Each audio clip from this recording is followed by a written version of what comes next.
has started. All right, cool. Welcome everybody to another episode of D5's Sunday podcast. I'm GM Josh, as all of you know, and I'm sitting here, well, not sitting here physically, but online here with Mr. Ian Noble, the commissioner himself. How's it going, Hey, Ian? I'm a bit hungover today. Yeah. Yeah, had a good weekend over there. Yeah, I went up to Bristol. It's about 3 hours drive from where I am. Yeah, and drank a lot of beer last night, and then I drove Yeah. back this morning, and then here I am. Looking forward to the podcast. Yeah, maybe this will be a recurring segment. Ian's hungover adventures. That's how we'll start it every week. But we should start it with a beer. Yeah, yeah. But maybe just like segmenting off of that, maybe could you just like tell us a little bit about yourself? You know, who is the commissioner of D5? Like, who is Ian, the man behind the Sims? Yeah. I'm like Batman. I live in a cave.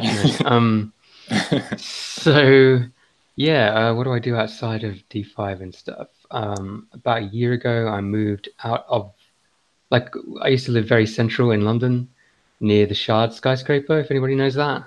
Well, about 20 minutes walk from that big skyscraper in the city in the center of London. About a year ago, then we moved out into about as far away as you can get from London in the UK, which is out to a little county called Cornwall, which is very nice and very pretty, but it's very in the middle of nowhere. It's just, like I said, it took me 3 hours just to get to Bristol by car, which is a long time in the UK, because it's not a huge place. And so Bristol's in the north somewhere, I guess, or No, it's west. So west. it's Okay. the same amount. I should hang on. Should I share my desktop? 1 second. How do I do that again? Oh no. It's okay. We can Google it. I'll figure it out in a bit. I did it for the last one with Scal. So about a year ago, I moved here with Mrs. Ian, and we live like we got this nice place on a beach, and it's pretty awesome. Nice. Yeah, I think you've posted pictures before, and it looks really cool. Yeah, we got nothing in between us and the beach. It's really nice. Yeah, Hang on, here we awesome. go. Here we go. Let me share this. Oh, there's infinity. Right. Let me get that, and then. So yeah, not that anybody hugely cares about this, but here's where I live now. This is why everyone tuned in for some some So geography. Yeah. there we are, there, and I moved from London, and there's Bristol there in the middle. Okay. Oh shit! I didn't mean to click that. And so you said you're way down in that bottom left corner. Is that right? Yeah, Falmouth down here. Oh wow. Okay.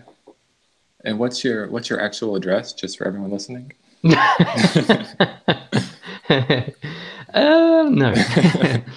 So you said you're married, obviously. You know, one thing I'm always curious about. So you obviously spend a lot of time on Dynasty 5. How does the missus feel about that? And like, what is her knowledge of Dynasty 5? Tempted to ask. Yeah, she seems pretty good with it, actually. She's very accommodating of the fact that I spend hours and hours and hours doing stuff for it, which is pretty good of her. I don't take that for granted. She's looking at me right now. What do you think? Say again? She's an angel, she says. Yes, Of you course. are. Yeah. She loves it. Yeah, she's very patient with my D5ing, and she likes to take the piss out of me for doing it so much. She, right, not me. She refers to each and every one of you as a geekling. A geekling. Nice. A geekling. I like that. Yeah. She looks a bit sheepish now. My fiance calls you guys my internet friends. So I guess it's internet friends. Isabel, this Josh's fiance calls them his internet friends, which is far less derogatory than geekling. More politically correct, she says. Yes. Yeah, of course. And so what other kinds of things are you involved in outside of D5? Like, what are some of your hobbies or interests, or like, what are you doing when you're not D5ing? So I play guitar, I can sing, I do a bit of that. Although I haven't done enough of that recently. Um, in London, uh, me and my wife and some mates sort of had a band, although we never really had any gigs. But we just kind of played so we can play music and get drunk together. Nice. Um, yeah, drank a lot of rum and ginger beer. It's very good. It goes very well together. If you get, what is it called? Captain Morgan Spice rum with some Yeah, ginger beer. yeah. It's very nice and vanilla-y. It's really good. Hmm. Into politics quite a lot, and I like to rant about that quite a lot. Um, I'm trying to think what else. I work at the university here in Falmouth. It's quite nice. Yeah, and you, Um, you used to work at an art gallery in London, is that right? yeah, before that, I worked at. Am I still screen sharing? Hang on a second. Can you see my screen? Yes. Yep. All right. Okay, so I used to work at. Let me get on maps again. Oops.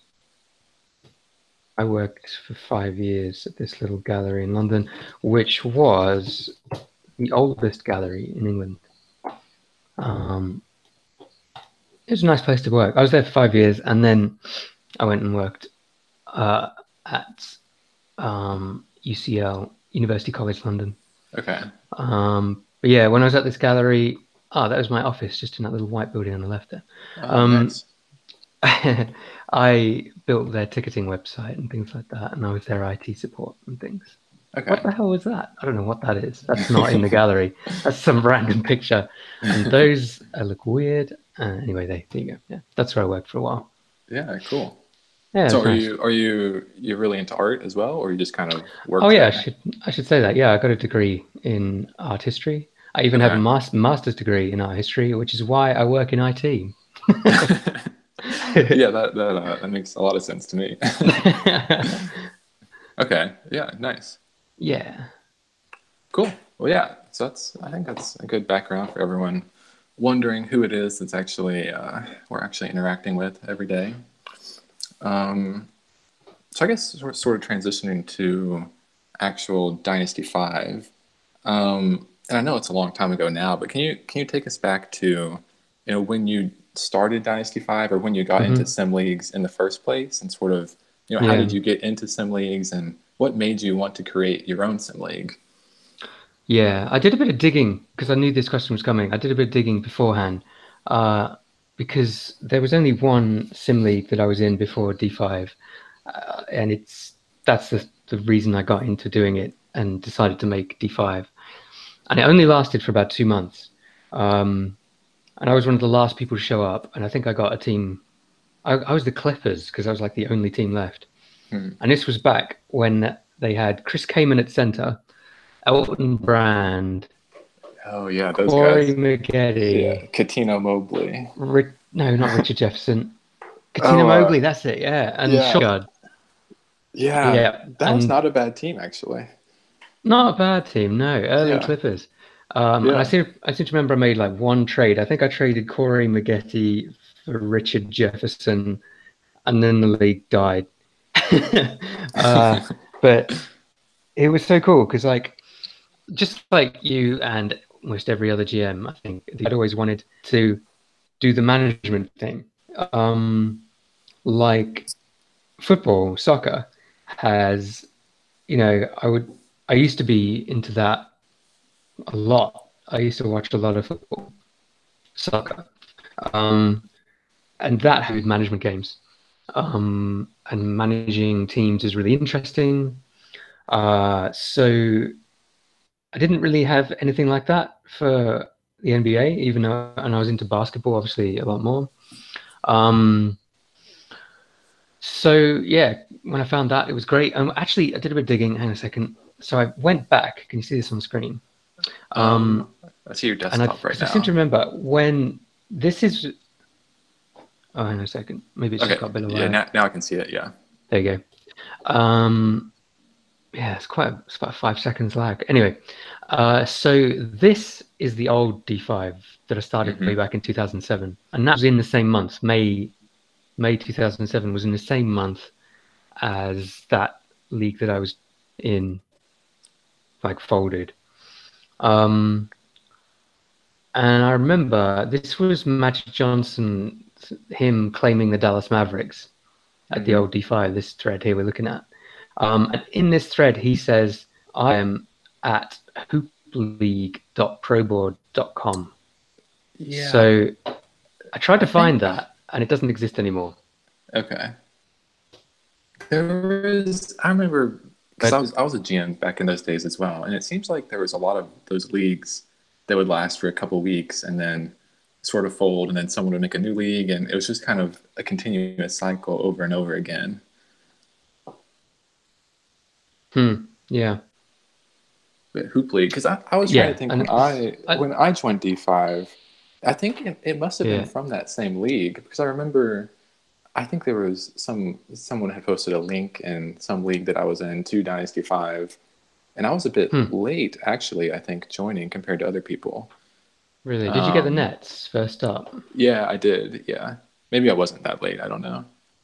But yeah, it's Oh, interesting. you're But one do of you the know? first. There you go. May 10th, Oh, was I? 2007. Okay, never mind. You were really Completely early. wrong. Yeah. Hang on a second. Let me just, I think, Isabel, do you have OneDrive on? Can you turn it off? I think, just because I think we're getting lag because we've got like Microsoft OneDrive that's eating up all of our upload bandwidth. Anyway, Okay. yeah, Yeah. sorry, go on. No, no worries. But yeah, Uh, yeah, sorry. so I guess that was sort of how you found sim leagues, and then so what made you want to make your own sim league? I think I just knew had, I was able to, you know. This was back in 2007, and NBA Live 2007 was a travesty. It was just awful. That was when NBA Live began falling off a cliff. So I actually, you know what? The first season of Dynasty 5 ever was simulated using 2007, not 2006. It was Really? an absolute nightmare. It was like, because you would tell it to use a lineup and it just wouldn't. It would do whatever it wanted. Um, it was so bad. Let me have a look. Let's look at these old results. Ah, that's linking to a GeoCities thing that's probably no longer Mm. there. Yeah. Anyway, so yeah. Um, so I ended up using 2006, obviously, and I still do. Um, yeah. Uh, And but so, back in these early days, though, another thing. One second, I've got on my other screen, or do I? No, it's not there anymore. Um, was that if we go to the league salary database on this one, you'll notice I curated every single team individually, not in any kind of database. yeah. It took forever. and and the big thing was when I restarted E5 after I shut it down. When I restarted back in, I think it was 2012, one of the main reasons that I restarted was because I figured out you could share a Google form and do this and get it all Okay, yeah. automated. That because that saves so much time. It's so good. I remember back in the old sim leagues that there wasn't a central repository for player salaries. It was sort of up to every GM to track their own salaries, and It was, yeah. it was just a mess. And I think that's And probably like one of the reasons. some of the strict rules were like you must have up to date depth chart and salaries. It's like Yeah, really harsh, but yeah. yeah. I feel like you could just change your player salaries, and probably no one would ever notice. Exactly. Nobody would check. Well, I think as long as it wasn't blatantly obvious, you could easily get away with something Yeah, like that. yeah. Definitely.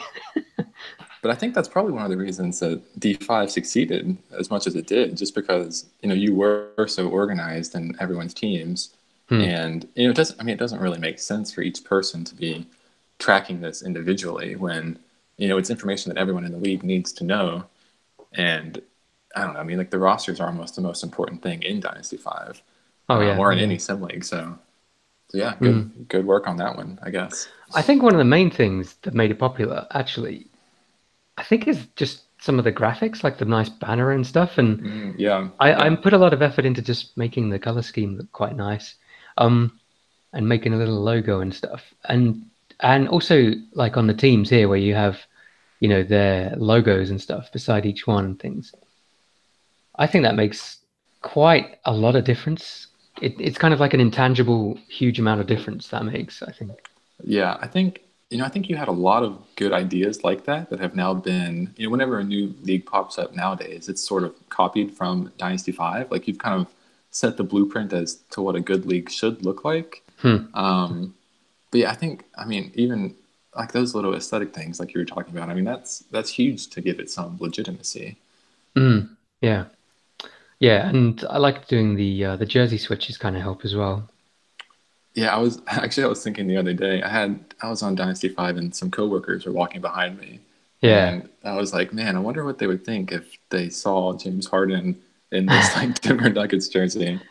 Like they must think I'm crazy, but they're all Swedish as well, so they probably have no idea Who who he James is. Harden Yeah, is? Yeah, that's one of the downsides of living in Europe. yeah, Nobody knows what basketball is. The other week there was some guy who just came to the pub and he was a big OKC fan, um, and I just like grabbed him, sat him down, and was like, right, we are talking about basketball right now because this is the only chance I ever get to talk about basketball with somebody who is alive and in front of me. It's so good to talk about it.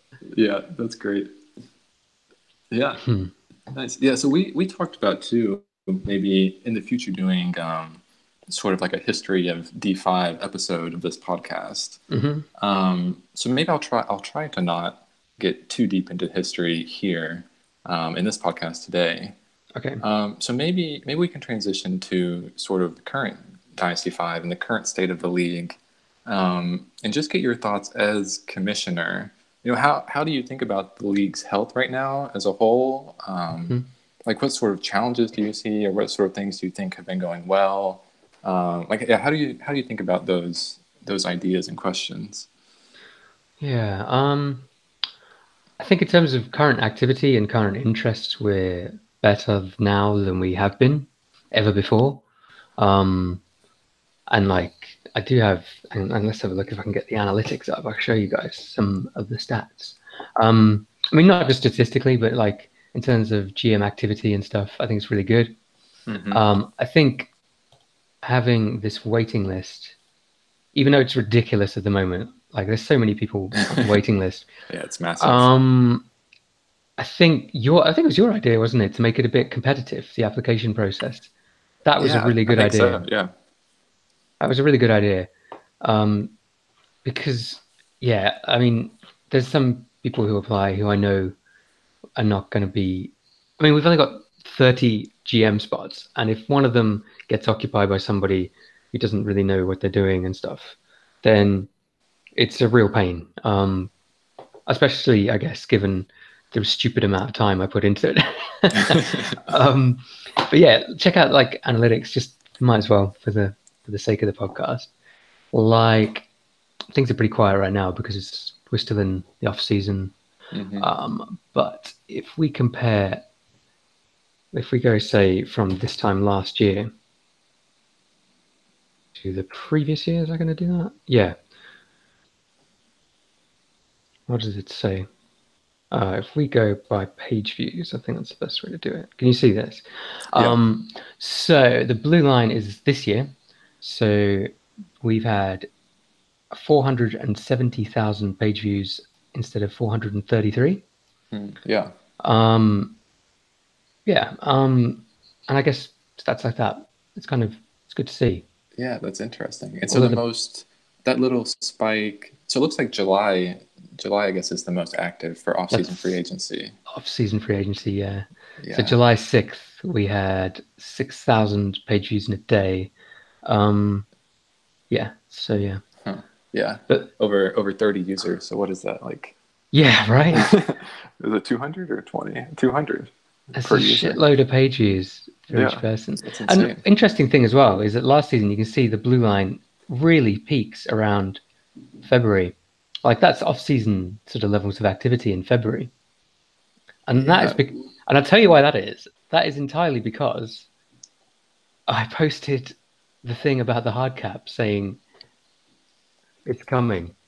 Hang on a second. Let me find this. Where did I? Huh.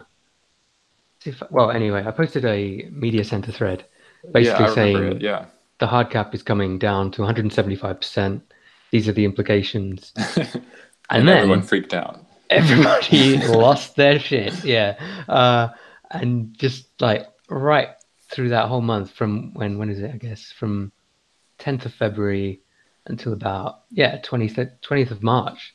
It was like off season at levels of activity. So maybe Um, that's why it's 40,000 views higher. But yeah. I mean, that's a pretty significant increase for and for a website that has a set number of users every year. Like getting yeah. those increases, that's impressive. Yeah, I mean, and that's not I shouldn't like say that that's how I measure the success of D5. Like if it's quieter this year, I don't think it hugely matters. It's Hmm. um it's more GM activity. This is page views over since we started. So look, check out the first day. We had the very first few days we had ridiculous activity. Hang on, 10th of May. Oh, hang on, that was the wrong year. Uh, I don't know if anybody cares about this at all, but No, I think it's super interesting, actually. that's too early. Think- So we had 11,000 page views 11,000. And on 13th of May. and That were you posting Dynasty 5 on different websites to try to recruit people, or don't think so. No, it was just like people went nuts in the first few days. yeah, that's insane. Yeah, it is. I'm trying to think of another way of showing. There's something. I don't often go in analytics, but there's something called like unique page views or something. Acquisition, maybe. Hang on. That shows. No, that's not it. Anyway, yeah. Basically, it was just. I think there were probably more than 30 people individually, but yeah, it was Yeah. Oh, actually. Yeah, let's look 300. at. Yeah. So we did have 120 individual users actually on the Wednesday the 9th, but on the most popular day we had 58 unique people making Huh. 11,000 page views. That's Oh, hang on, crazy. it's the wrong day, but yeah, you get the idea. Huh. Which is really good. And now the bounce rate is another interesting thing I've found recently in the last sort of year or two. Like, if you have a bounce rate that's under 50%, it's like really good. And our bounce rate is amazing. It's like, yeah. And It, what does bounce rate mean for us? oh yeah, sorry. Yeah. Yeah, bounce rate is so if somebody visits D5, the homepage, and doesn't look at any other pages and just leaves, then they've bounced, I think. So 8% or whatever. So throughout the entire history of D5, 23% of people who visited D5 just left after the first click. Okay. Yeah. So they didn't come back. Or yeah, within that day. But yeah, 50% is very, very good. And the only reason this is higher than 20% is because it's counting the time in between seasons. And you see this crazy bit in the middle here where it went a bit nuts. That Yeah. was when Yeah. pro boards decided to block Google Analytics. So there's a whole period where I don't have any data. It Interesting. just all Yeah. disappears, which is quite annoying because that's ruined some of the analytics. But yeah, Yeah. and you see things. You see this little spike here. Hang on a second. This one I'm trying to target. I don't know if you can see where my mouse is, Yeah. Yeah. but I like think we can see what you're looking at. that'll be Kawhi Leonard or something. Yeah. Marcus That All.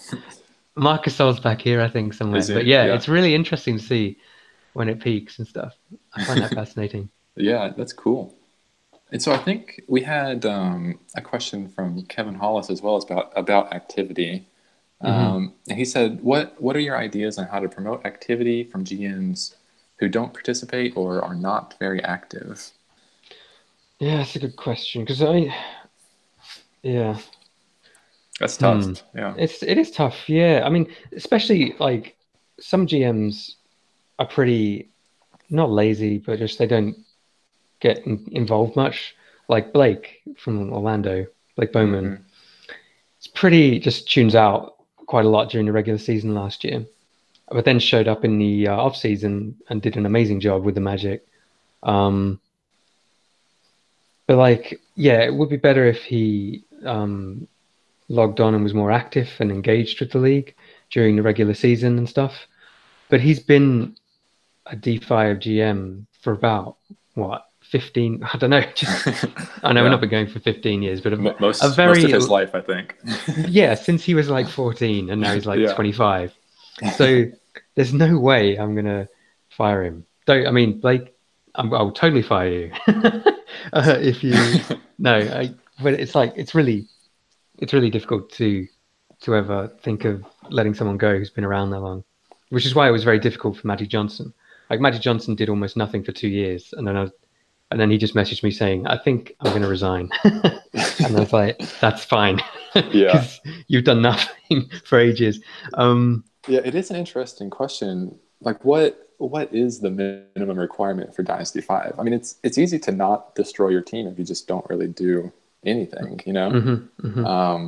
But yeah, I mean, it would be nice, I think, to have more people, being active and writing media articles and things like that. But Yeah, it's definitely a tricky question. the media center stuff especially would be excellent if more people like your analytics series that you did last season and stuff is so that's such good stuff. Like everybody loves reading that sort of stuff, and that's kind of like the cherry on top of everything, really. Because like I can do all of the results and standings and stats and all that sort of stuff, and but I think when I do things, especially like when I write the executive of the year and things like that is like the love of the game coming out, I think. It really is, like I love doing these things. Yeah, I mean, I'm sure this takes a long time too. Yeah, this is one of the biggest jobs of the year, definitely. Yeah. Executive of the year. But yeah, it's tricky to.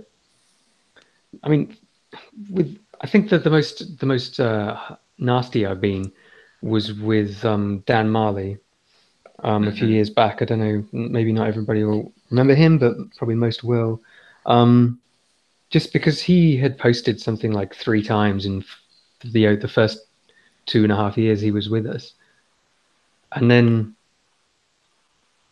what happened? Oh yeah, I when he think, lost Kawhi Leonard yeah, yeah. because he literally couldn't be bothered to even write more than a sentence to keep him. Um, he then sort of quadrupled his post count, complaining about losing Kawhi Leonard. Um, yeah, And so did you fire Dan yeah. or I did he just just quit? Okay. no, I see. I didn't fire him after the Kawhi Leonard thing. Um, I think I fired him like the January after that Okay. Yeah, I'm because he trying to just remember. Like, have you really fired anyone before? Or well, that was the first time. okay. That was the first time I just straight up fired somebody. I didn't even fire Tracy McGrady, and he was the worst ever. Um, could be the subject of an entire podcast itself. Yeah, maybe it should be. Yeah, yeah, it should be.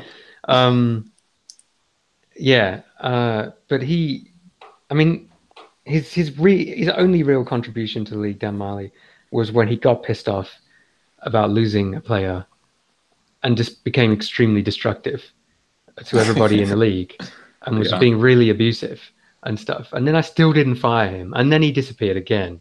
And so I thought, okay, I mean, at what point, it crossed the line, and that was the first time I fired somebody. So I don't like firing people at all, but yeah, it's given that there's so much demand for these 30 GM positions, it's kind of I don't know how to really push some people who are less active to be more active. It's Yeah, it's tricky. it's tough. Yeah. And like you said, with the league being so competitive to get into, I mean, if Mm, someone's not really active, then it's a hard case to make for them to stay into the league when you could replace them with a GM who would, get a lot more out of D5 probably. yeah, yeah, absolutely. Yeah. Let's see what else. I've not really answered with anything constructive, though, have I? But because I So mean, you're a yeah, true commissioner. yeah. I mean, I would like to be able to identify good ways of getting people more involved. I mean, to be honest, it goes the other way as well. I think, like we were saying with other sim leagues, if that's what we're calling this, um, they expect the GMs themselves to put the effort in, and to work for the GMs to work for the league. But I think maybe one of the reasons D5 has been more successful than others is because I feel like I should be the one putting in the effort so that there's something that people want to return to and to be a part of. So I put a lot of emphasis on me, and me making the effort to make sure I'm providing for everybody. But so yeah, Yeah, it's tough. It's yeah, makes maybe that makes it even tougher when people are really absent. yeah. I think it does. I mean, it's a lot of pressure, on yourself to make a lot of decisions, and and everything is controversial in Dynasty Five. It seems like. No, it isn't. Fuck you. Yeah, yeah, exactly. But I was thinking too about firing people. You've never actually fired someone just for being bad, right? Like you've never fired someone for just being a terrible GM. No, yeah, that's right. But Okay. yeah, I mean, should we is the question. Like one thing I thought of because we have all these people on the waiting list. This is not something that is going to happen, by the way, but it's something I've thought about. Is in real life you have owners of teams with their own expectations and general managers doing the jobs. Mm-hmm. And like a lot of GMs will get laughed at for being bad GMs when actually I think it's the owner behind the GM who's pushing the GM to make bad decisions. Like I even give Billy King a pass for the Brooklyn Nets to a certain extent. Oof. I do, because it was Prokhorov, right? I mean, Yeah. No, I think Prokhorov you're bought the right. Yeah. team. He's one of these Russian oligarchs. You know, he just wants some instant success, and he knew the names of Kevin Garnett and Paul Pierce, maybe Joe Johnson or something, right?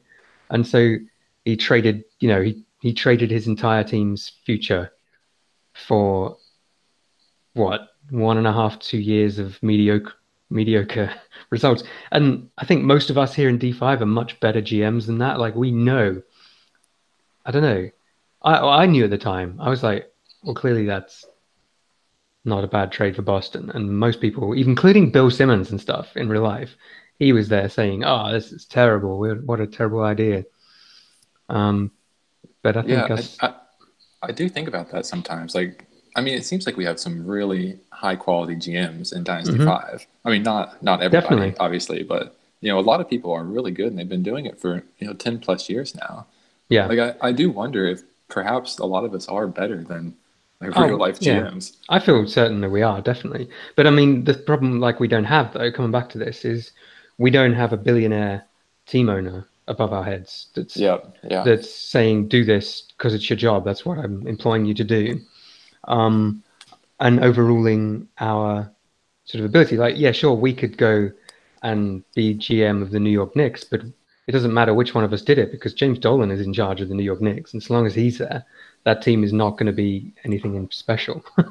yeah. Because That's a good point. like in the early days, like back when I started D5 in 2007, I used to absolutely hate Isaiah Thomas, the player, like for the Pistons player, because of the GMing he did for New York Knicks, and I thought he did such a terrible job general managing the Knicks. But then over time, every single GM of the Knicks has been terrible, and it's not because the GM is bad. It's because the ownership is insane and Yeah, borderline racist or something. It's like that's why the Clippers were so bad and the Donald Sterling for so long. Um, yeah, yeah. I really feel bad for some franchises because you yeah, just know they're never gonna get better unless there's a change at the top. yeah, But yeah, like you absolutely. said, like I'm sure there's a huge trend in Dynasty Five and in the real NBA as well. But there's a huge trend towards tanking now, Hmm. which was sort of started by you actually. Here at Um, D5. yeah, but Well, I I'm think sure a lot of these GMs, they come in and they get a team in Dynasty Five and they immediately trade away all the good players. Like yeah, obviously that's not a viable strategy in real life, and they would get fired immediately or they wouldn't be able to do that. Um, yeah, yeah, there'd be a but lot more what do you restrictions. think? Yeah, what do you think about the tanking in Dynasty Five? Like, how do you look at it from a league health perspective? I don't mind it at all, actually, as a concept. I mean, it was like, I mean, tanking has always existed, right? Since the draft test started. I mean, as far back as I can remember, if you think of like the Spurs drafting Tim Duncan, um, they blatantly tanked for Tim Duncan. David Robinson was injured, and so they tanked and they got Tim Duncan, and the rest is history. And then Sam Hinkie came along with the Sixers, and he just took it to the next level, didn't he? And you can see that it's worked. It's 100% worked. Especially with the trade just this weekend with Jimmy Butler joining them. They've now got... That's an interesting one. Yeah, they've now got 3, what would you say, top 20 players. Yeah. And that's what you need to succeed. And that's Sam Hinkie. Like, he's not there anymore, but it's his effort that got that all together.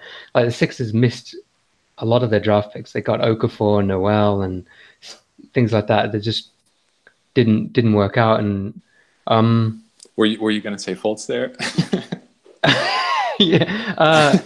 Well, no, the jury's still out on him. I think he can be good, but that's another podcast, maybe. Yeah. But yeah, like you were saying, I think it is. I mean, if you want to build a championship team, I think even Sam Hinkie said this in his big farewell letter that he wrote. You know, if you want to actually win a championship, then you need those top talent guys. Yeah, every single year. Yeah, every single year. Except for maybe the 2004 Pistons, but that's... Yeah. But there is only a few different ways to get those guys. I mean, you can trade for them, which is really hard to do if you don't have much to trade. You can sign them in free agency, which if you're a small market team, it's probably not going to happen, especially now with all the super teams that are forming. Or you can draft them. So really, if you want a top talent guy and you want to win a championship, I mean, that's really the only viable solution for a lot of teams. I think it's probably... I think I saw something where it was saying it was statistically by far the most effective way of acquiring a superstar. Yeah, and Hinkie just made a science out of it, like a genuine science. I think he really did the maths on it. Yeah, and I mean now like he got. I think it's pretty clear that the NBA told the Sixers to get rid of him, and he was forced out by Colangelo, who ended up being terrible. But I think it's pretty honest, though. If you're going to be honest, you can say that Hinkie has started a trend that the Phoenix Suns has followed, and they've got several good young players through tanking now, like Booker and Ayton, and Josh Jackson. Like that's going to be their core going forwards, and they've got that through tanking, just like the Sixers have got their core through tanking. So GM's doing it at D5. I think great, do it. I think it's also when a GM takes over a team at D5, they want to make their mark and make that team their own. And sometimes tanking is the quickest way of doing that. Also I think, though, I don't mind them doing that, because if they're acquiring tons of draft picks and stuff, it at least shows that there's a future for that team.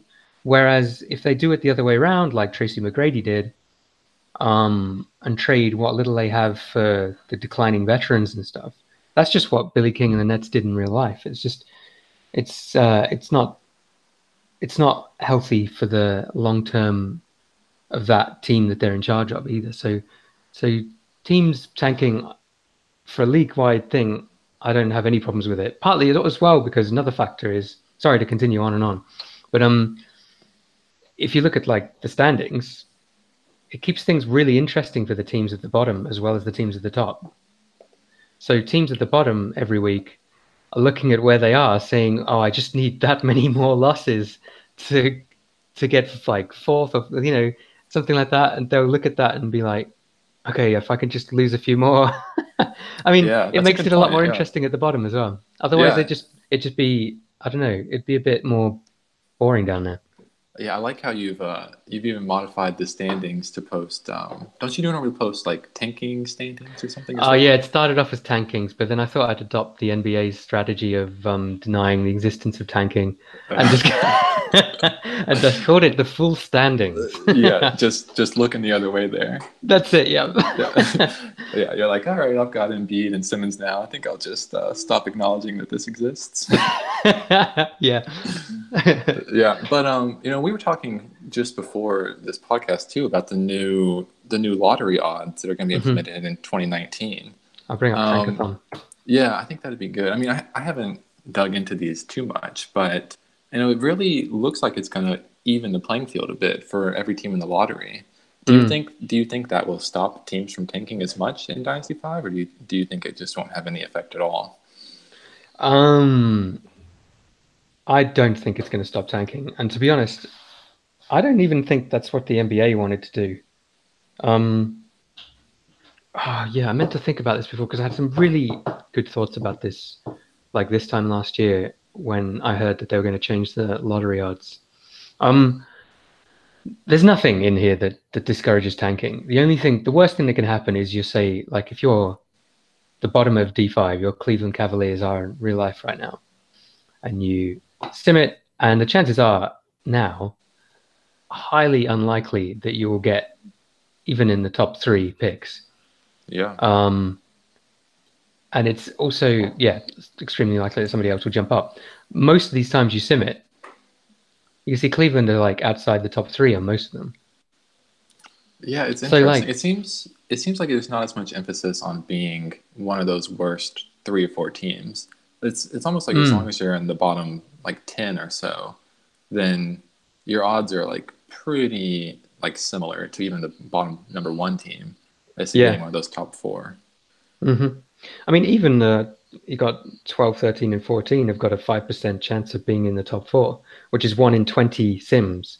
You get one of those three teams in the top four. So we're going to see a lot more of that happening for sure. Yeah, It's that's going to make rebuilding really interesting, I think, because we're going to get some really, you know, crazy kind of results. Like San Antonio getting the top pick this year yeah, we're gonna at see a lot more of D5. that, I guess. Yeah, and that is, I think that's good. I think it's good because of the uncertainty of it. Um, and I guess to be honest, if I was tanking again and I was dead last, I mean, I don't know. I guess I'd be at least content I was maximizing my odds, but I wouldn't be so fussed if I was not in the bottom three or something, right? I would be thrilled to be in like the bottom eight. Yeah, Because so long as you're roughly around that area, you got a you got a fairly decent chance of being one of those lucky teams to move up. yeah, it's true. Yeah, but then I guess on the other side we have the formation of super teams in Dynasty Yeah. 5 as well. And we saw two more. I mean, they were already really good teams, but Kevin Hollis's two trades this year. Thank Obviously, you, Kevin sending Hollis. yeah, sending Durant to the already championship Hornets, and then sending Cousins to the already stacked Bulls. Yeah. So what are your thoughts on those super teams in Dynasty 5, and what are your thoughts like there for the health of the league? Yeah. Well, so I think, yeah, that's bad for the league. Um, because I mean, let's look at the rosters. Um, they're right next to each other. I mean, it's going to be like at least 2 years before these guys have stopped obliterating everything in their path. I mean, I think, especially with the Bulls actually this year, looking at them, Cousins Yeah, is injured, Kawhi's good, Jimmy's been a bit up and down, John Wall's playing terrible. So things can sort of, you can still, it's still a bit of a roller coaster and stuff. But yeah, it's the creation of those two super teams. Um, I don't know. I'm trying to distance myself from caring on a personal level because my team is just primed to be really, really good and would have been maybe contending with them. But now, I mean, I'd be very, very lucky to get anywhere near these teams. yeah, Um, yeah. It sort and of it's just, pushes the window back a couple more years. yeah, that's what, yeah, you're totally right. But distancing myself from that kind of personal annoyance that has happened, um, yeah, I don't know, the polarization of talent, um, so that there's fewer teams there's a few teams with just unbelievably good lineups. I guess, I mean, thinking about it, I guess that's what Dynasty 5 was for. Like, that's why I made it, because I hoped to have a team that was that good. And maybe I can, but like I structured all of my planning around maximizing that, the opportunity to be as good as I could. Um, and I suppose these are the teams that have done it. They've done it. They've done it completely legally. So good on them. Yeah, hats off. I guess so. Yeah. I mean, I guess yeah. We should be. But do you I should be happy for think? them. I mean, so obviously we have the hard cap coming in. Do you think Yeah. those will have an effect on these teams? I mean, Yeah. obviously, it looks like James K is at 185 million next year, which I think is over Oh, the you're hard cap. So you he's cut out a gonna bit then. have to do You're something. You're Oh, cutting out a what's that? bit. Uh, Oh, that's better. it's better. Um, Okay, yeah. yeah.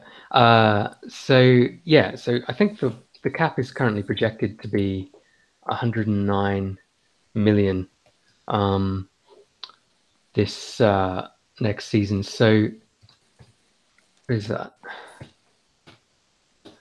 It'll be the hard cap will be 163.5 million dollars this upcoming summer. Um, and if Charlotte continues with that salary, they will lose their draft pick if they don't have it already. Let's double check. Yeah, so how does that work? So if Charlotte has already traded his pick, then is there no penalty for the hard cap? Well, they're not. There won't be a penalty with the hard cap, no. Well, not with draft picks, rather. Sorry, but like because he's traded away his 2020 first, he can't trade away his 2019 first. He's not allowed to. Okay. So he will lose that pick. It will just be the forfeit pick on the draft. Okay, If I see. if if he's over 163.5 million when off season or when the draft starts, rather. Yeah, Um, and it looks like he would be. I mean, what he doesn't have much flexibility there unless Paul George opts out. yeah, Yeah. yeah, indeed. Well, Yeah, so so that's it's good. I think it's good. Uh, well, okay, again, I got to distance myself because, like, yeah, it's good for my team. Um, yeah, but yeah. I mean, I think it's good to have that hard cap. Um, and I mean, I think with that hard cap in place, it's going to take a pretty amazing effort to build a team like this now. Although, I mean, having said that, the Bulls did exactly that. Yeah, Um, yeah. they already had Jimmy Butler and they had Chris Paul at the time. And then they got Kawhi in free agency. Then they traded for Cousins, and then they got Dwight in free agency following that. So even with the hard cap being that much, he still would have been able to do that. Yeah. Um, Yeah, I have some theories on the hard cap actually. I was thinking about writing like an analytics article on it what are you because it thinking? well, I haven't hashed it out too much yet, but I don't know if I agree that it's really going to affect these teams that much because Hmm. if you look at the salary cap increases, because it's all like percentage based, right? So a max contract Yeah, for like a 1 to 6 year player is like 25%, and then the yeah. hard cap is going to be 150%. So theoretically, you could have six max contracts, but then if the cap keeps increasing, you can get like more and more. So I don't know. I need to Hmm. sort of like hash out the numbers, but I do think that the hard cap might not be as effective as we thought it was going to be, just because it is all percentage based on a rising cap hit figure. So like Yeah. for instance, like a max contract 2 years ago is not anywhere close to a max contract today. Yeah. So I don't know. I think I That's need to dig into that interesting. one some more, but yeah. Huh. Yeah, good point. Yeah, because Yeah, so we but I could have was somebody could have signed like LeBron for 24 million or something back in 2016, but then now that's less than what a rookie gets coming out of their rookie deal. So yeah, yeah. we sort of need the cap to stop rising for it to really to really have a good impact, I think. But I mean, hopefully it helps a little bit. Another interesting point I was thinking through along these lines, and I had this conversation with Glenn Robinson actually. I think back in the spring or over the summer, and it was about this Kevin Durant trade. So it was back before Kevin had traded Kevin Durant to Charlotte, and I'd been talking to Kevin Hollis a little bit about a Booker for Durant trade, which I ultimately decided not to do. But I was talking to Glenn Robinson because I was like trying to flip Durant or do something stupid, and he was saying that he had actually shopped Anthony Davis a little bit, and the value that Huh. he could get for Anthony Davis was way lower than what you would expect, just because there's so many teams tanking, and then he doesn't Yeah. want to trade him. He doesn't want to trade him to one of the top teams. So there's really only 5 teams who you can actually trade a player to, like a really good player to, and get value back for him. And I Yeah. think that's what happened to Kevin Hollis. I mean, I know he shopped Durant for a while, and maybe he should have shopped him some more before taking that trade. But if 10 or 15 teams are purposely trying to lose games, they're not going to want Durant. And Yeah. then everyone in the middle is sort of either capped out or they don't have the talent. So there's really only a few buyers to trade a player like that. So I do think that's like an interesting, I guess, subplot for this stratification of talent or polarization of talent that we've been talking about. Yeah. No, that's really interesting. Yeah, In fact, yeah. There is more strategies than just tank and rebuild, or sign players and contend. Um, but I don't think we get that kind of nuance. Like maybe um, once I've finished, well, it'll take about 10 years, but once this group of players that I've got are no longer, once they start declining and start retiring or whatever, maybe I'll try and do it a different way. Although there are a few teams that are doing that, actually. I get the feeling that Danny Longley's doing that in Dallas, and certainly Hanamichi in Cleveland. Um, yeah, I think they're not trying to do the full blown rebuild, and I think it's good to have teams like that around. yeah, I think so too. And like these teams could be buyers for Durant if you Hmm. were to trade Durant, but I mean, then you look at Dallas, and can he even put a package together for somebody like Durant? No, probably not. Yeah, it'd be really tough. Yeah. But yeah, I agree. It's good to have teams like that in the middle, Mm, who haven't just completely blown up their roster or completely sort of hoarded really good talent. yeah. I think in real life there are more like nuances and other factors. So like a team will try and get Durant and maybe content to ditch loads of their rebuilding assets because there'll be the nuance of the owner wanting to sell that player's jersey more and make more money, or Yeah, the there's more sort of there's more to think about for sure. mm, Yeah, um, I guess we don't. There's some nuances that we can't replicate in our system, but yeah, yeah. yeah. But let's see. So it's already been almost an hour. Whoa. I was one thing we talked about that I think a lot of people would find interesting is the actual simming process. Oh yeah. And I've always been curious, like just how many hours a day do you actually spend simming, and like, like what do you do? Like, how does it go from like roster changes to what we as GMs see as box scores and standings? Like, Yeah. could you take us through that process? Yeah. Actually, I didn't think about the fact that there's sim changes and stuff as well. Hang on a sec. Um, what I will do is, so the first thing I do, if there's any changes in like free agency or trades and things like that I need to process, I'll go to them first. Um, and technically, if there's a player release, that's the first thing I do because that can come before everything else. It sort of doesn't affect anything else. And then I'll show you. Hang on, that's not where it is. I've got documents here, NBA Live, and I actually go to save. These are actually last season saves, but I've prepped I prepped this one so I can demonstrate. Okay. So I go into this save, and this is what a save file for NBA Live 06 looks like. It's like a ton of little databases. But the biggest database is this one, players.dbf. And this contains all the information about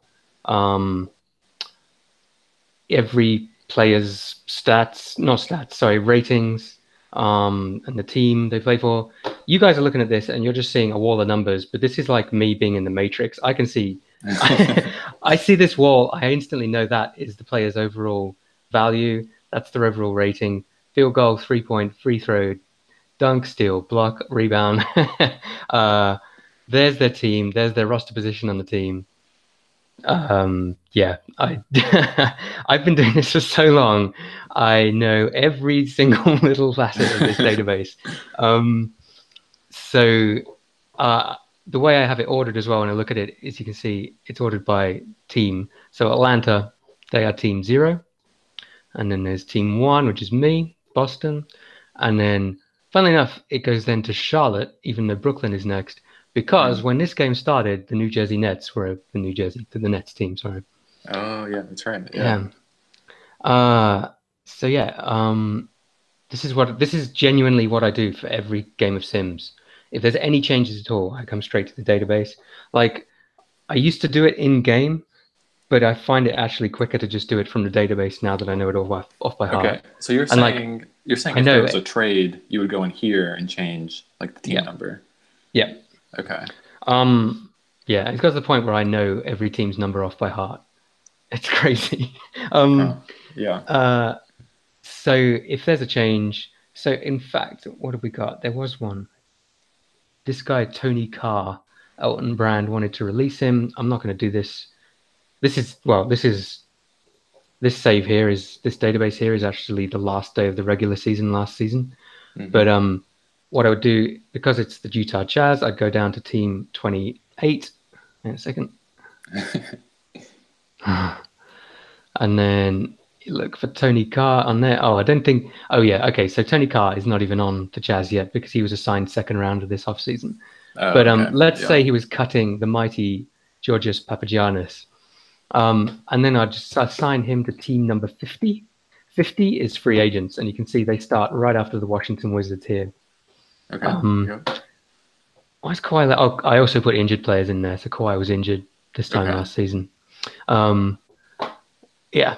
So there you go. Yeah, and the roster position is obviously where they are. 0 is center, and you got power forward, small forward, shooting guard, point guard, and that is why when submit sim changes, I think I can show you.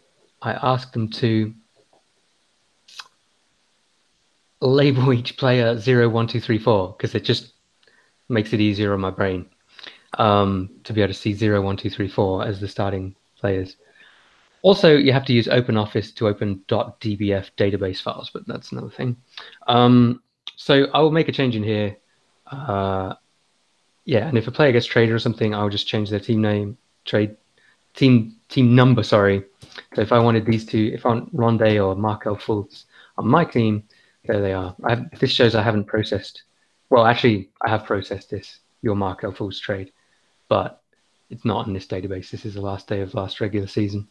Okay. So, and then I save that. This is the bit that takes the longest. So sim changes and all that, trades and player releases and things, they take the longest. And so are you just sort of methodically going down through, like you said, you start with player release, and then I guess you go to like free agent signings or trades or. Okay. Yeah. The next thing I'd do would be free agent signings. And then trading would be after that. And I only have to do rookie draft once a year, obviously. Yeah. So yeah. Yeah. The reason why that's kind of good, well, I won't get into it, but just the way that I structure doing that means that it's possible if I ever wanted to do a promotion relegation system, but that's never going to happen to D5, I don't think. I want it just to be a reflection of the real NBA. Anyway, so after I've done all that, then basically the database is ready to go. So I've lined them up all nice and neatly. It's not normally this neat. Last season, I actually discovered a program that has nothing to do with NBA Live called DXWND. Um, Basically, what it does, can you see this? It Yes. enables you to play NBA Live 06 in a little tiny window like this. Because what used to happen is it used to take over the entire screen, and if I tried to Alt Tab and leave this window when it was full screened, it would take like 5 seconds to leave this window and return to like whatever roster change I was making or something. Hmm. And it would take forever. But now that I've found this program, I can just run it in this window and do everything, and it's loads easier. Nice. And I supplied Walt with this as well because he does his player rating changes in this. There's a very young Dwayne Wade. Yeah, I was gonna say they updated it for his recent return. Yeah, there's a very young Good old Shaq Shaq. as Yep. well. Anyway, so then, well, these are just the files that are in that save folder at the moment. These are the playoffs that have just finished. That's some of the testing I've been doing that season. But I've prepped these two ready so that I can demonstrate. And so you physically have to go into NBA Live every time you do a sim. Yes. Okay. Yep. Unfortunately, it'd be good if I didn't have to, but I haven't found a way of not doing that yet. It might be a way actually. It might be worth trying to discover. I've never really tried actually. But yeah. So I used to make all the changes here by going to roster management and all that sort of stuff, and then I'd change it. That is not Hmm. Cody Zeller. Anyway, and then you could trade players through here. Like that's the way you're supposed to do it in game. Sign release and stuff like that. But it just takes too long, so I prefer to use a database. So I'd go to the schedule. It's on Atlanta because it's the first team, but you can, not that I never really look through the teams like this. There's no need to. You can see we're on the final game of last year's regular season. Hmm. So this bit actually doesn't take very long. All I do is I just say simulate it. It does all the games. And I come back out. I'll go slow because there's probably a bit of lag. And then I'll just save it over the next save file. And then it thinks about it for a bit. It doesn't usually take, what's it doing? Okay, there you go. And then that's it. That's the simming done. So I'll come out of that. Another thing I'll do is I'll back it up. So I've got a little program here that uploads a backup of the save file to my web server because I don't want to lose it. Yep. And then the first thing I'll do is the box scores. And this program takes this is the longest one because there's tons of stuff going on behind the scenes right now that's presented all. And so you've written these programs, right? Yep. Okay. Took me a while. But and then you can see them, because for each game now I made it so that it uploads a web page to the web server. So that's what it's Yeah. doing right now. Yeah. And then it copies the BB code. Hopefully you can see that before it disappears. But it copies the BB code for posting it so that I can basically just go in. Maybe I shouldn't post in the results because people will think I'm posting results. Surprise. Yeah. I'll just do a reply to our thread here. Yeah. So then it's copied to my clipboard now, and I just have to paste in the code. Oh, can you see that? Yeah. There's all the code. It's just a garbled mess, but it comes out in the wash. Post the reply. And eventually, you should be able to see the results. Eventually. Yeah. So you do that for the box scores and then for standings and statistics. Yes. So how long would you say that process takes every day? Not that long now that I've streamlined it. Just depends how many sim changes, how many trades there are. Like if there's a lot of trades, then it'll take a while. But if not, it does. To be honest, if there's no changes to make, if there's no sim changes, if there's nothing, that'll take a minute. It doesn't take very long at all. Yeah. And this is the web page it uploaded as well. And how do you interface with Walt's rating changes? Like, are you sending him an updated like database file every day, or like how does that work? So Vladi Divac back in the day, he did a nice donation. He gave me some money, and so I spent that money and gave Walt Frazier a copy of NBA Live 06, and posted it to his house. So he's got his copy, which is completely separate than mine. Although, like the databases, that underlying database that I was showing you, that is the same as Walt's ratings, basically. But I don't think there's no need for him to have like all the players on the right teams and stuff. He's just Yeah. he's just doing Okay. the changes to So the ratings. okay. So when he updates a player, you just update their ratings. Like you wouldn't have to like re-update their position or team or anything. No, just the ratings, yeah. Okay. Yeah, and the way he does it is he does it in the game. So perhaps I can show you that as well. Uh,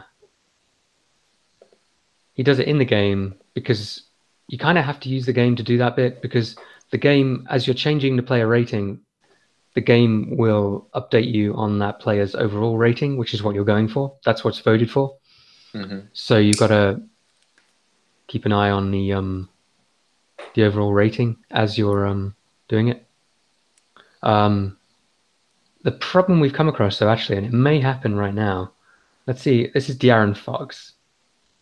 I think it's going to crash because yeah, it is going to crash. Never takes this long.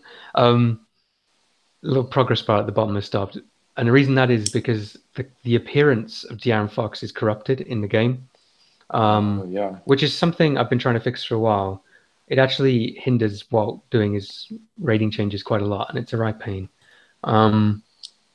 Yeah, I need to figure out how to fix that. But Interesting. Yeah. yeah. Anyway, so just yeah, here's the other ones: is standings, stats. Yeah. And You so get the idea. compared to when you started D5, like how long would it take then compared to how long it takes now? Yeah, it used to take flippin' ages. When I first started, so even yeah, not even in the old version of D5, but back in the first year, if we just go to a regular season day, like that's what it looked like. It was just pretty Mm-hmm. basic. And I think I genuinely typed every single bit of this. Uh, I think I typed every single word. And then when it came, I made it so that for the box scores, at least all I had to do was just say, if you can see where the cursor is, I don't know, but you could see it's like 193, 194, Mm-hmm. 195, 196. And what I do is I just say, okay, where did it stop? 201. So I'd know the next set of sims would be 202, 203, like that, and I'd just change it that way. Um, Yeah, interesting. and then uh, NBA Live '06 also, if you wanted it to, does generate. It's got a game stats folder where it does generate these old text files I used to upload. So I Mm-hmm. just used to upload those text files as they were. Okay. So you've automated a ton, basically. Yeah, thank God. It took, Yeah. yeah, Yeah. it's made the job a lot easier, that's for sure. Yeah, I can imagine. And so why do we use NBA Live '06? Because I know how to edit it and make it produce, realistic results, I guess. Uh, I think one of the things that really worries me, actually, that is kind of funny, is like every time I see like a thread on our NBA or something saying, "Are the Seattle Supersonics going to come back? Is there going to be 31 teams in the league?" I'm like, "Oh God, I hope not," because although in real life I would love to see the Sonics back, it's like if that happened, there's no way of editing NBA Live '06 to have 31 teams. So So yeah, we'd have a bit of an issue. It's like a Y2K issue or something. yeah, right. So I can't remember how I sojourned onto that. Anyway, Yeah, yeah, yeah. it yeah. There's a lot I can edit, so I can edit the team names and stuff in the league, and I can add players, and we can edit their ratings. But yeah, we can't add a new team and stuff like that. But I like it because it is, you can edit it and stuff. There's those DBF files. There's some level of control you can have over it. And there's also that sim engine file that I found like 2 or 3 years ago, which I've not really changed much. The only thing I changed was the assist numbers because our assist numbers were always really low, but now they're a bit more realistic. Oh yeah, yeah. I remember that. Now that you mention it. Mm. Yeah. Yeah, so maybe that's actually a good segue into our next topic for the future of Dynasty 5. Like, what Hmm. I know you've talked before about maybe creating your own sim engine. Is that still something on the table, or like what else? What other thoughts do you have, or what do you have in Hmm. mind for like where D5 is going? Um, I do have like really, really big long-term plans. Uh, I guess to try and make D5 a platform in which other people can create their own leagues as well. Um, but that's a very long-term plan at the moment. I think the first thing I want to do is just keep improving what we have. Um, and like I was saying, the things that take me a long time is like sim changes, trading, and things like that. That takes me the longest period of time. Like just last weekend, I made and updated all of the changes that happened over the off season, and that took like 2 hours or something. Took a long time. Um, Hmm. so what I want to do is first build like a web form that enables us GMs to automatically update our depth charts and stuff. Also, like a trade submission form that does the same thing, so that it's submitted and then I can just hit go and it will process the change on the database for me. Um, so I've been looking into ways of doing that, and there's a few ways. Yeah, that would save a lot of time, I guess. Yeah, it would save a lot of time. I think it'd be quite nice thing for the GMs, for us guys to have. Actually, it'd be a nice tool. Yeah, and then maybe you'll get less complaints about, hey, like you didn't make my player a shooting guard today, or Yeah. why is this player only playing 12 minutes? Do you remember there's a few times as well? I can't remember who did it. I don't think it's any of the current GMs, but there was one time when I forgot to make a change, and one of the GMs was like, "You fucking prick," you know. You've I ruined was just everything. like, right, and I was just like, what the hell are you saying, man? Jesus, like, you're welcome, buddy. That was like so harsh. I couldn't believe it. Yeah. That was a very strongly worded personal message, I think you'll find. That's amazing. Yeah. Yeah, can't remember when that was. It was a while ago, but yeah. So yeah, automated sim changes. That'd be a Yeah. big thing. I think I would absolutely love to make my own sim engine, and I've thought a lot about doing that. Um, but until I kind of widen the scope of the league in general, so that it's not just us 30 guys, there's not really much point in having. Oh no, no, I suppose yeah, no, it would be good. It would be good to have a yeah automated. What I would absolutely love would be we would have a schedule. If we had our own sim engine, we'd have a schedule. We'd have like ESPN has or something. You'd have along the top of the page like if I go to Yahoo or something, they've got all the games here along the top. Hmm. I would love to have that. And what I would love is for the games to be scheduled and to play out and for it to be presented in real time on the screen. Oh yeah. Yeah. That would be so awesome because you'd have GMs. And what I would do is I'd put in some algorithms so that the games were scheduled to occur at times when the league notices both of those GMs are online. So, because there'll be Oh. overlaps, so there'll be a time when it's, something like 10 in the morning in the Philippines, whilst it's also 5 p.m. in the UK or something. And then it will say, okay, there's at least the best chance of both of these two GMs from each of these teams being online at the same time is at that time. So we'll schedule the game to happen then. And then there's a greater chance of those two GMs logging in at the same time to actually sit and watch their game progress. That would be great. I would absolutely love to do that. Yeah, that'd be really cool. Yeah. But again, it's all very long term Yeah. plans. And at the moment, I guess whilst we've had our off season, I did, I have built um, a forum that operates completely independently of Pro Board. It's not Pro Board at all. It'll be something I can host. It's already hosted on my little web server I have under my desk. Um, and I've got it working as a basic, pretty boring forum that looks like Dynasty 5, but and it has has a nice little banner and stuff like that, and the color scheme and things. Mm-hmm. But before I launch it, I want to have lots of new functionality and stuff. There's a ton of stuff I'd love to have.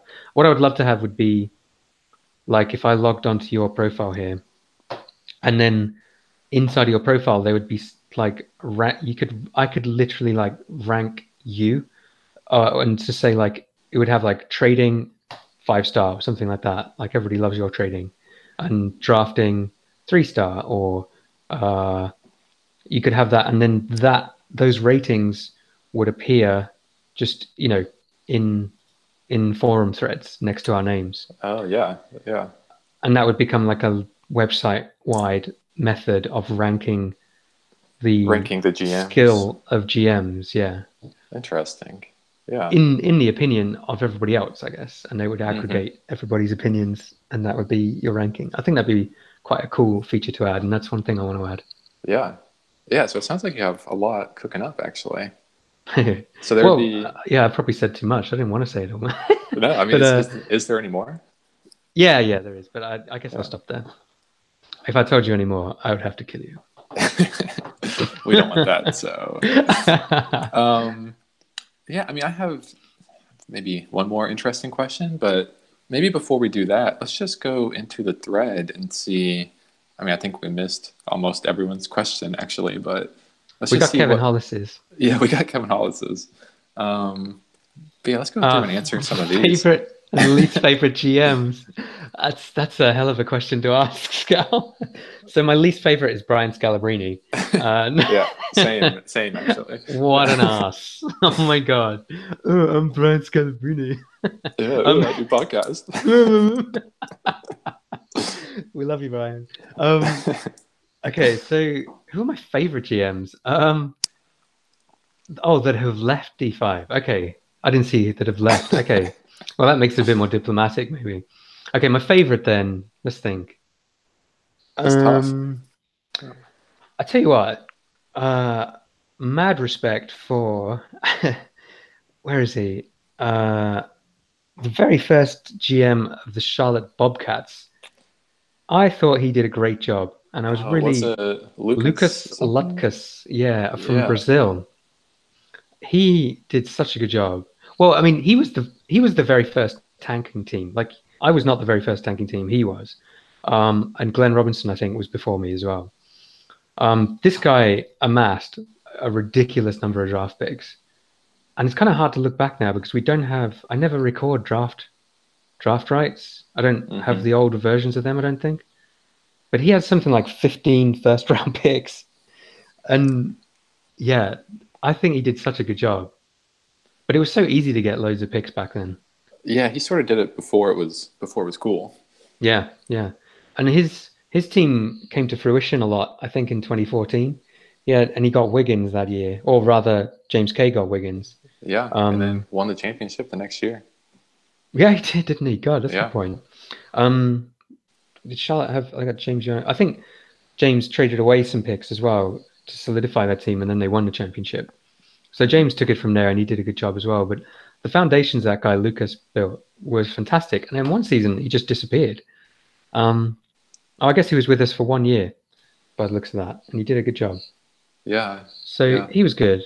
And the other guy was this guy who you were saying should be in the Hall of Fame because he was in the old D5 Hall of Shame. Fame. Um, I did not realize that that was Drake when he signed off. I had no idea who that was. I You don't know hip slid hop. that one by you. Yeah, totally. I'm not down with the kids. I don't know hip Yeah. hop. I just Um, realized that Troy Bolton is from High School yeah. Musical like last year. I was like, holy crap! Like I thought it was just like his name or something. Oh, right. Yeah. Yeah. I actually said to him last season, I was like, I think it's time to change your name. And he was like, okay, let me think about it for next season. So hopefully soon we may see the end of Troy Bolton. Look, noticed that Alan Iverson is listening in. He said he saw some Sims posted. Nice. Yeah. And he did see some Sims. I wonder if we can see if anybody's looking in actually. Let's have a look on YouTube. You posted the link, right? I did, yeah, but then I deleted it. Uh, Hang on a sec. It should say 0 watching now. Oh, but I mean, Oh no, hang on. did you post a Be link quiet. to this? Uh, huh? Like to the Uh, podcast? I did. Oh, hang on. Billy King's listening. Team Oh, Ian, okay. Team D5. Hey, friends. Voila. Okay. Yeah. So I guess on the flip Uh, side, who are your least favorite GMs then? well, yeah, that was Who have easy. left? Yeah. I mean, come on, you know Tracy who I'm going to McGrady. say. Yeah, Tracy McGrady. He Yeah. was the worst GM ever. I think I put a He's toilet our. on his. He gave him the toilet award. Is he our So on only his. Hall of Shame member? Yes. I mean, it's going to take a lot to be as bad as him. Where's that post of his? The last post he ever made. I just want to relish the fact that he's got a toilet next to his name. Hall of Shame toilet.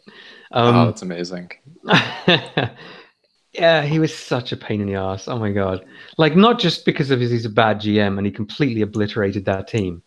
Um, he did more damage to that team than any GM has done to any team ever. So that was annoying.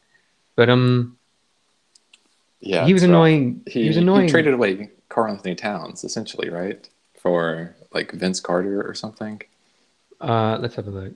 or for J.R. Smith, I think even. Yeah, it was Yeah. Evan Fournier and Carl Anthony Towns for J.R. Smith. Oof. Yeah, Yeah. that's pretty bad. He also traded away the pick that became Otto Porter. Um, I think it's just kind of lucky that some of these players didn't turn out to be amazing. Like Doug McDermott could have been like, I think he was the 14th pick in 2014 or something like that. Yeah. That could have been a good. Oh Oh, no, he look was at like that. 10. He has Pascal Siakam in there too. Yeah, and he's coming Who's pretty turning good. out really nice. Yeah. Uh, yeah, indeed. All for a 2 month rental of some of the Some of most the quickly premier declining players. veterans. Oh Yeah. god, only Al Horford has stood the test of time. Yeah, Yeah, that's really bad. but he was annoying not just because of destroying that team and ruining the Wizards. He was annoying because at the same time he would continually harass me about his side project called Dynasty 7 that he I don't know where he Yeah. got that name. Like how did he invent that name? Um He's a very creative person. yeah, and that was like a project which in itself was not an entirely terrible idea. And I think you and a few other people did give it a Yeah, try. actually, I was gonna say it was actually really fun. It was like a sim league, but you were a player instead of a GM. And you train your And player. yeah, like based on your stats, you got like points to give to your player or something. But yeah, I mean, it was actually kind of fun. But then he disappeered one day. What a surprise. Yeah, Yeah, and that was annoying because he would. I tried to look for the PMs, um, but I couldn't. I couldn't find them earlier. Um, he would continually harass me just to say like, "Okay, I'm ready to partner now with your league," and I'm like, "What are you talking about?" And then he'd just be. He would always be saying like how I needed to promote his website, and like that's fine if it's an established something that I want to associate my league with, you know.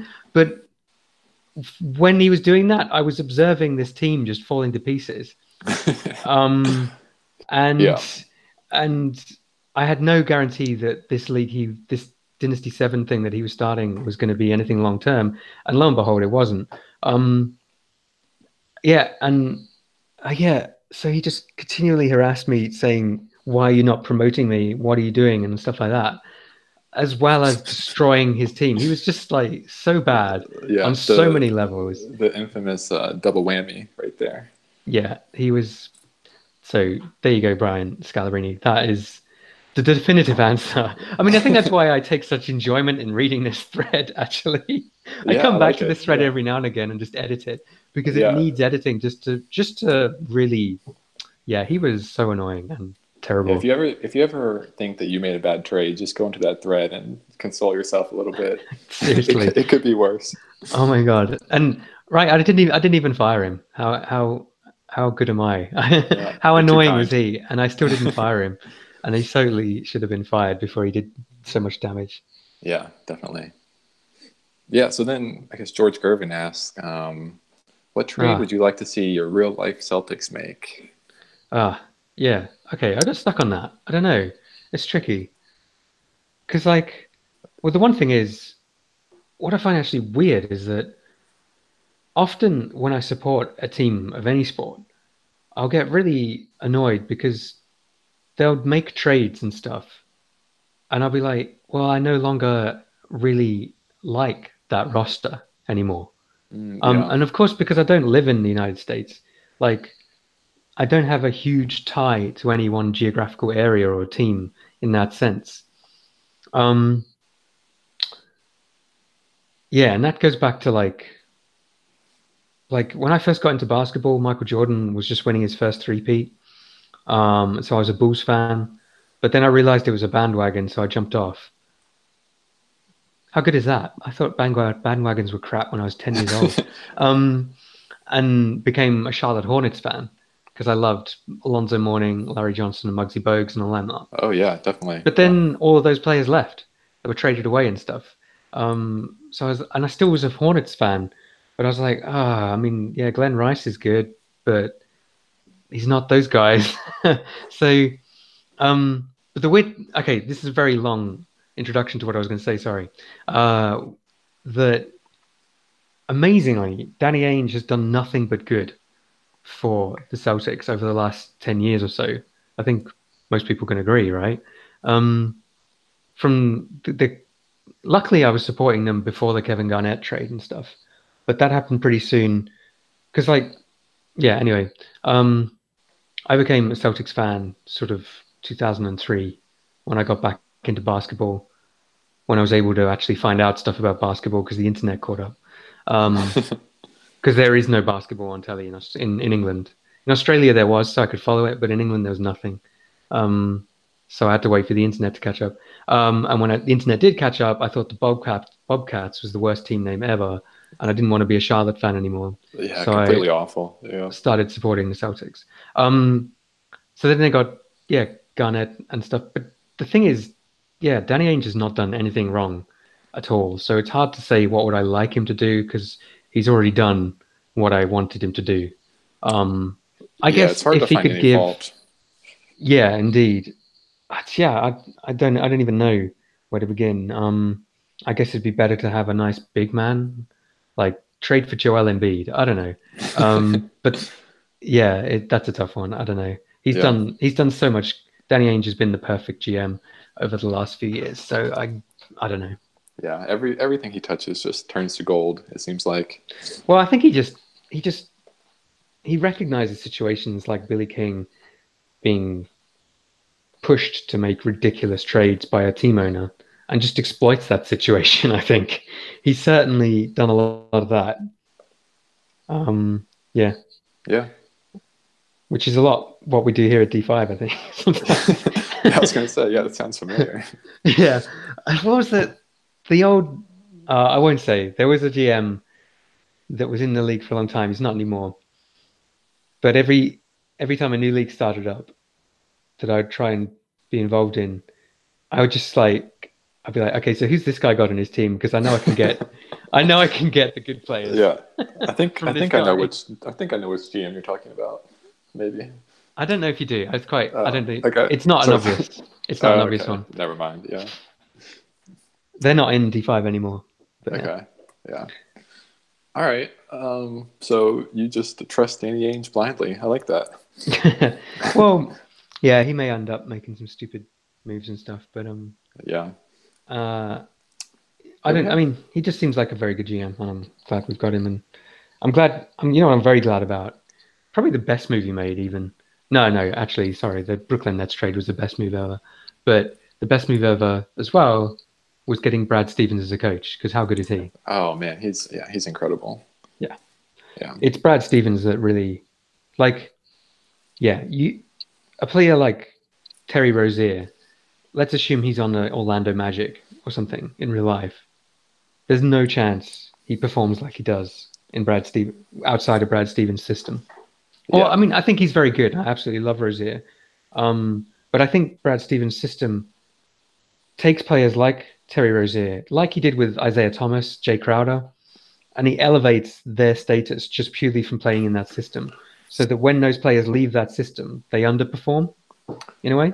Yeah, it makes it tricky to trade for those players in Dynasty 5, actually. Like, Hmm. I don't think I would ever trade for Rozier because, if he does get traded to someone like the Magic, or really any team except the Celtics, he's probably not going to be as good as he is on the Celtics. Yeah, yeah, true. Yeah, It's interesting. There's been a growing awareness of that amongst the D5 GMs recently. I think that's yeah, definitely been something that's come around in the last year. definitely for the Um, draft too. oh yeah, totally. Everyone's woke now. Yeah, I thought you said everything's Woj, but no, everything's woke. Even better. Everything's woke. Yeah, Sacramento drafted him. I'll pass. Right. Although Yeah, Bagley has somehow defied the odds, yeah. I think I screwed that one up, but unfortunately for you. yeah. Anyway, next question. Well, Alex English asks a lot of interesting questions, I suppose. Um, What the hell? I think he's just trolling, but My I favorite don't know. word Yeah. is architrave. I don't know. I don't know. If Yeah. heaven exists, what would you like to hear God say? I'd like him to say, "Well done for your good trading." Yeah. Well, maybe this one's interesting. What profession other than your own would you like to attempt? What? Who's asked that? What's that? The third to the last question. Oh, is that one of his? Okay. Yeah. What profession other than my own would I like to attempt? Wouldn't it be cool to be an NBA GM? That'd be amazing. Yeah. Um, That's yeah. that'd be very cool.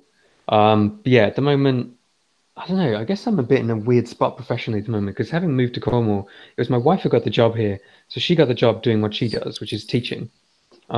She teaches music. Um, and I've just been like, I was working in like IT support stuff and building websites as well and stuff. Um, it would be good to be able to get into website development full time, actually. That would be good. In fact, Yeah, that'd be really cool. there was a company who I temped for when I first got to Cornwall.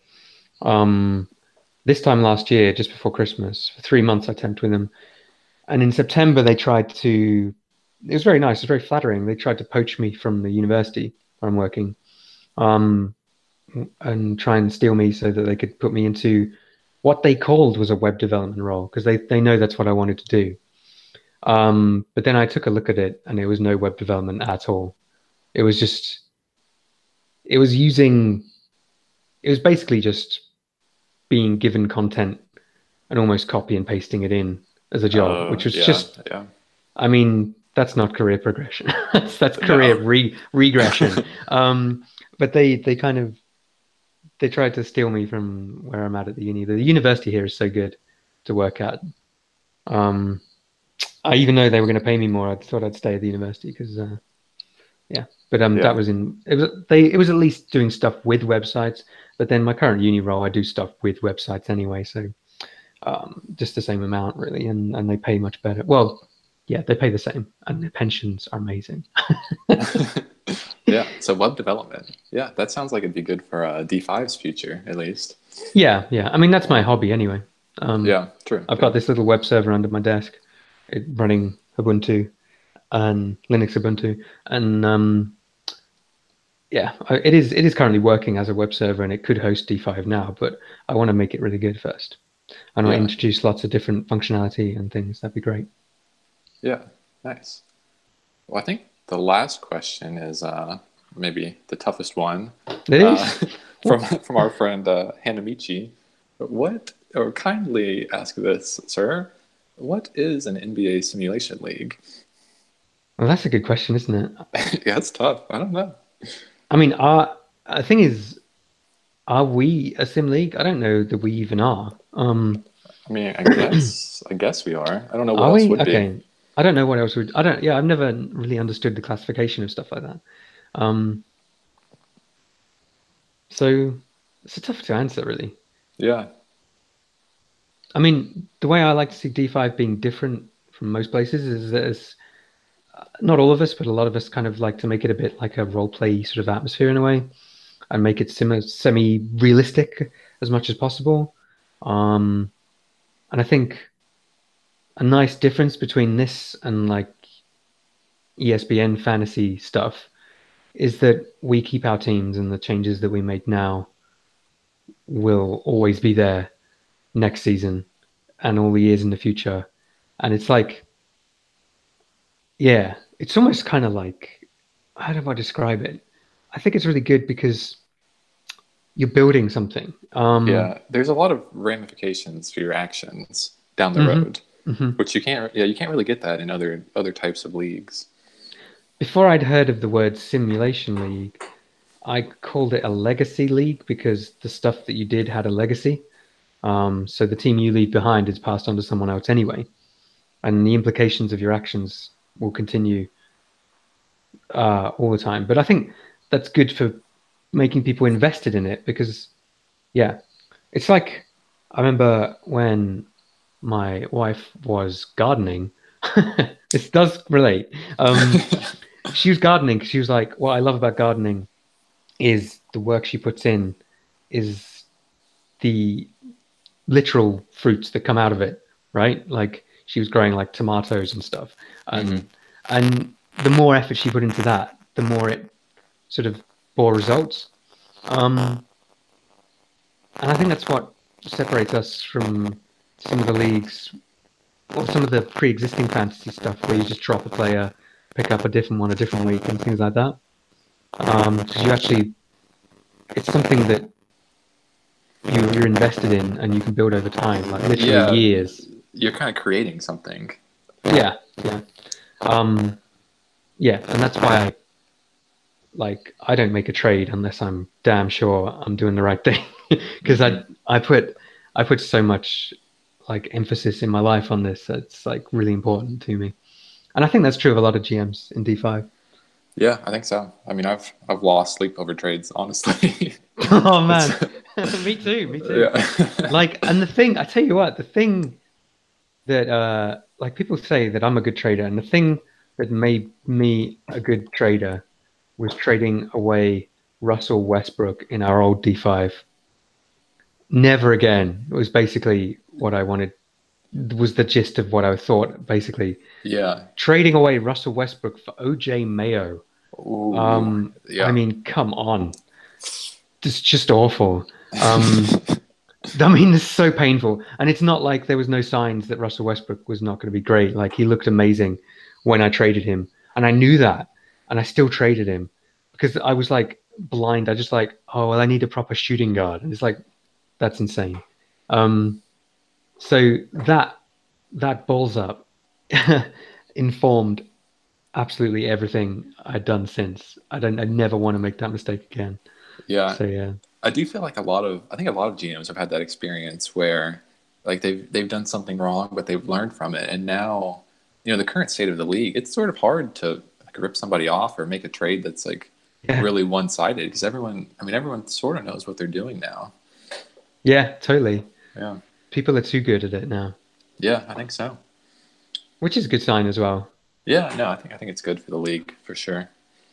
Well, that's been a long time. Yeah, it's been going a while. Yeah, I don't even know if we covered all the questions that I did have, but I think maybe that's a good way to wrap it up right there.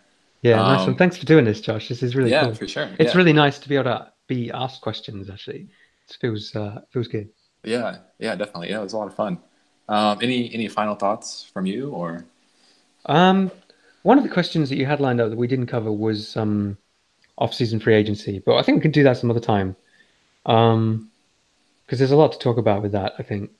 Yeah, and I Um, thought maybe we will just do this one quickly, but I thought maybe the most interesting question was like how you balance your duties as a GM with your duties as commissioner, all right. and like what sort of like hindrances has that done to your team in the past, if any, Hmm. or like sort of how you think about that? Yeah, I think especially during off-season free agency, that's when it hinders your team because, like, I think all this is true for the player agents as well.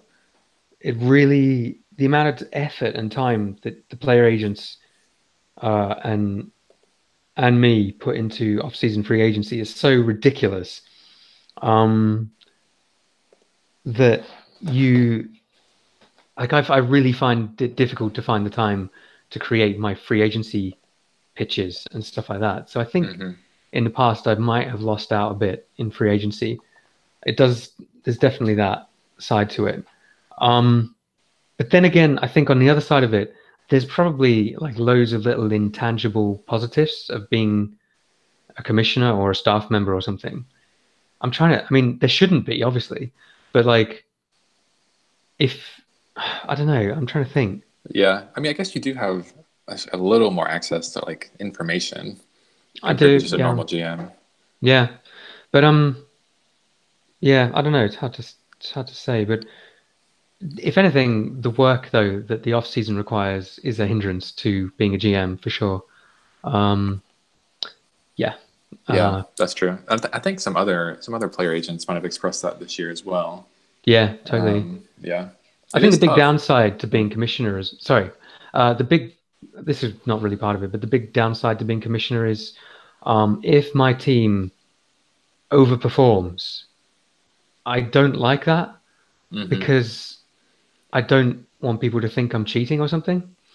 And like in the first season, I won the championship, and that, and whilst I was like absolutely thrilled that I won a championship, I was so happy. It was just really awkward because Yeah, here's a guy, yeah, he started this league and he's won the championship in his first season. And it's like, yeah. oh my It's like God. thanks for showing up, everybody. You really made my dream come true. Yeah. Yeah, right. So, Yeah, yeah, that's yeah. But it's really tough. maybe that's one of those things in the future. Like you wouldn't have as much involvement in the actual simulation, so there would be less. Uh-huh. I mean, I'm not saying there is suspicion, but that just that idea that there could be like It's an a good point. altering, yeah, it could go away. That is another great thing, actually. That would be so good Yeah. if I just let, oh, that'd be so good. Yeah, Yeah. cool. Anyway, All yeah, right. Cool. let's wrap it Yeah. up. Thank you so much, Josh. Yeah. Thanks. All right. See you, everybody. See you guys. Bye. Uh, Hang on. Oh, hang on. I need to end it, don't I? yep. Where's the screen? Okay. Bye, everybody.